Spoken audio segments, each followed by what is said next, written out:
Mingles with Kraken number 10, plus one shout out at the end. Let's talk about that. Let's get cracking.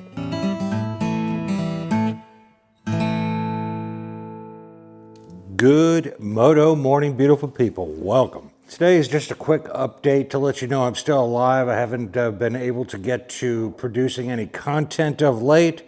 I have a lot of work to get done in preparation for winter that is coming, and it pains me because the weather has been absolutely amazing in the high 70 degrees Fahrenheit here in the east. Unfortunately, I've been taxed with having to do some chores around the house.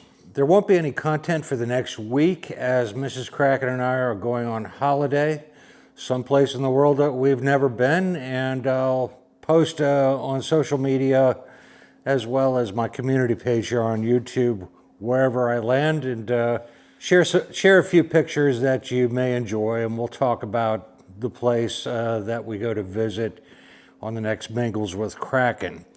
So unfortunately, not much coming up in the next week or so. I went for a ride a couple weeks ago on my Icon Revival, and when I brought her back in the garage, I always do a walk around and check the bike over to make sure everything's hunky-dory. And this little devil was poking into my tire. I'll throw a picture up here. That's a little better view of it. It's a shallow sheet metal screw that was in the tread of the tire. My heart sank, and I thought, here we go. There goes another $400 or $500 out of my pocket. As luck would have it, it didn't make it to the inner tube inside the tire, and the head of the screw got worn down. That's wild. Once again, folks, check over your bikes, especially after you've just ridden your bike. Check the tread wear, check the air pressure, just general walk around, the electronics, the light bulbs, whatever. Always do your due diligence and do a walk around and check your, inspect your bike before, during, and after when you ride. It will save you a lot of grief. One of the tasks that I've been working on is I rewired the entire garage with all new LED lighting. I had fluorescent tube fixtures, and fluorescent tubes have pretty much ceased to exist. So they made LED tubes that fit in those fluorescent fixtures, and they never quite worked very well. They crapped out every couple of years, and they're quite expensive. Meanwhile, when you look at the box, good for 13,000 hours, you know. Somehow that never quite works out for me. So I got tired of buying those tubes over and over. They're in the trash. And I replaced them with legitimate LED light fixtures. Each one of these light fixtures houses 10,000 lumens. I'll probably get melanoma now in my garage wrenching on my bikes. It's so bright in here. It really is daylight bright in here, but I love it. At the end of this video, we're going to give a quick shout out to another moto vlogger as we try to help the moto vlog community one video at a time. I hope you stick around to find out who that is. Part of my regimen that I get ready for winter, as soon as we're getting ready for the first frost, should have been here by now. We're unseasonably warm this year. Next week when I'm gone, I check the weather, and it's going to be again in the mid to 70s all week, just about.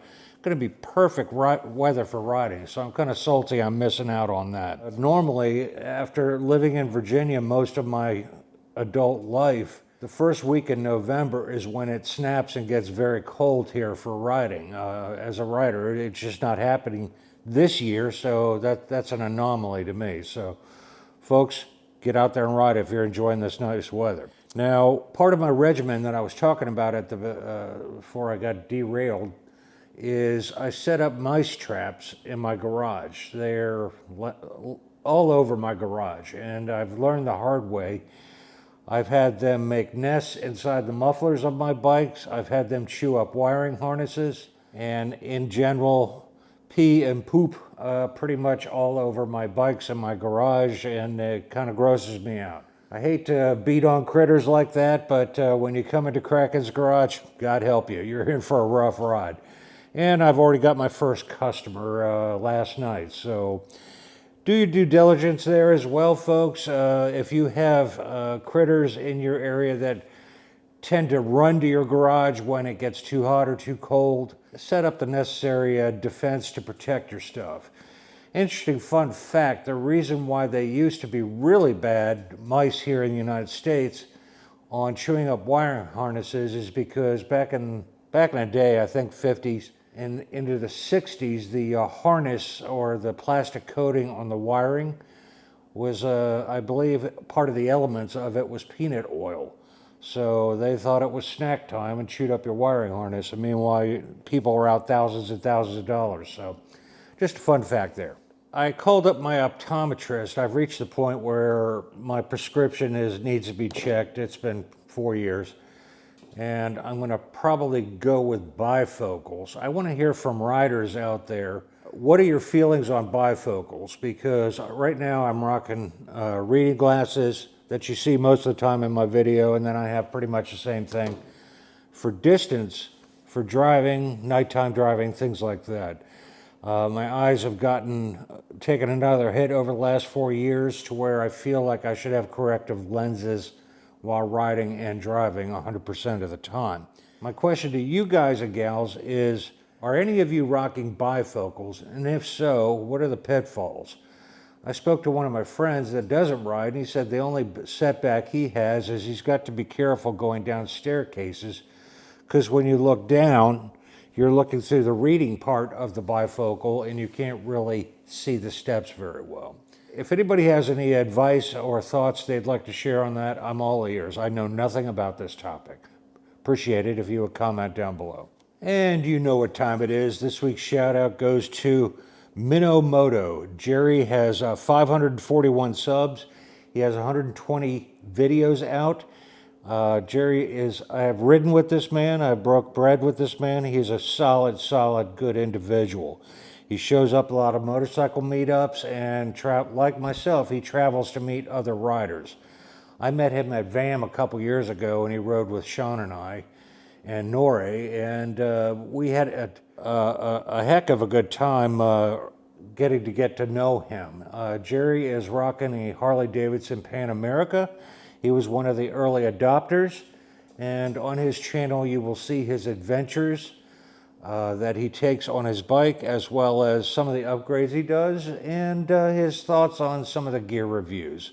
He's a solid individual. I highly recommend him. I hope you go by and check him out. If you do, please let him know that Kraken sent you. And with that, folks, that's going to wind up this video. There's my Ghost Dog Bourbon. He's here to remind me to wrap things up. I'll see you guys and gals in about a week when I get back, and I'll get back to posting some more content consistently. Wintertime is my kind of time to really work on content because I can't ride as much, so if I'm going to be in my garage, I can shoot videos quite often. And we'll continue with the fireside chats and some of the weird and strange stories that have happened to me on two wheels in my lifetime. They're always fascinating. So thank you for joining me today. God bless each one of you. And if you like this video, give it a thumbs up. If you didn't, give it a thumbs down. If you want to see more in the future, hit that subscribe button right down there in the corner. And remember, folks, go riding because it's good for you. And I'll see you in the next one. Peace.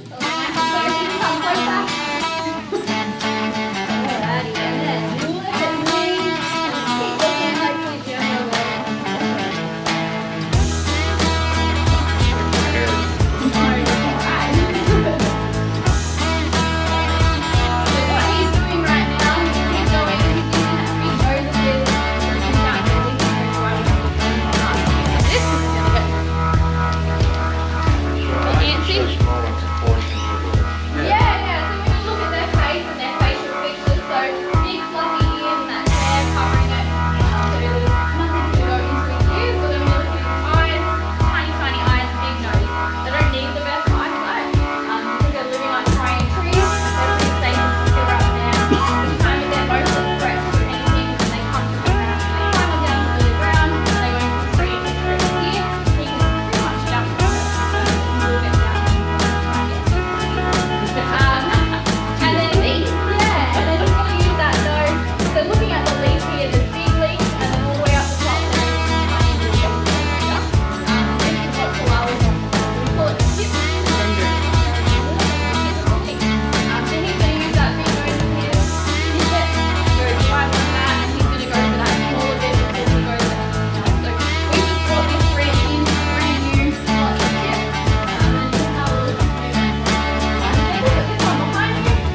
on that ukulele.